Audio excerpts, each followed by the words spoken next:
believing in something. Faith is what I believe.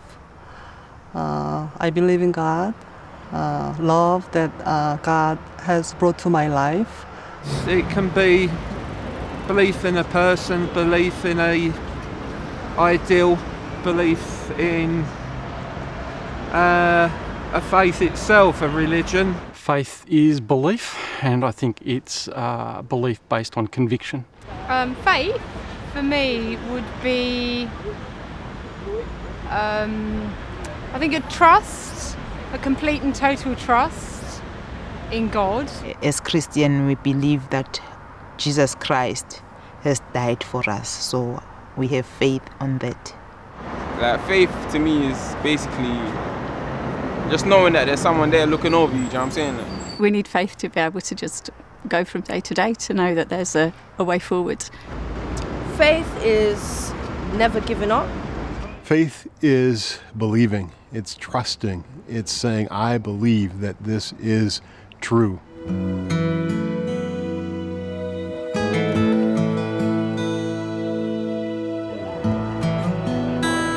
For God so loved the world that he gave his one and only Son, that whoever believes in him shall not perish but have eternal life. These words, found in John's Gospel, are probably the most frequently quoted by Christians throughout the ages. They declare the heart of our faith and tell the story as it is. But they also need explaining. The world was in trouble. Its people had strayed from God.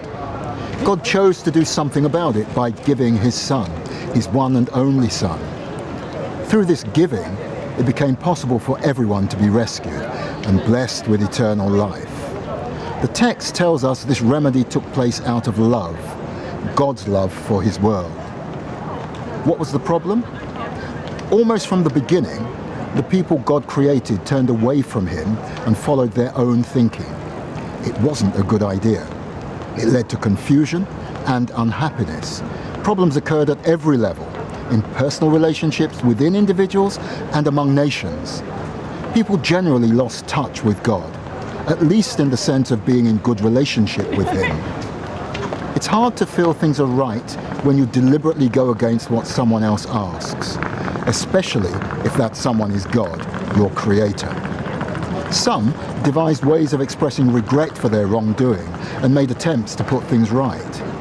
But their best efforts didn't last long, and the Old Testament shows that without something special happening to change things, the people would never manage to get back to a right relationship with God. This wasn't what God had intended, or how he wanted things to remain. So he acted.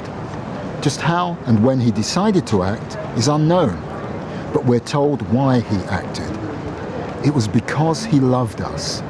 He wanted to repair the relationship, to at least give us fresh opportunity and a new start.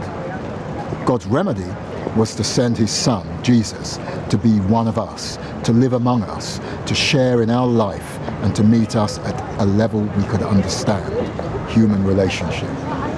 He would embrace us, comfort, teach, and encourage us. Tellingly, he would die for us. When God gave his Son, it was costly. The life Jesus gave did more for us than anyone was aware.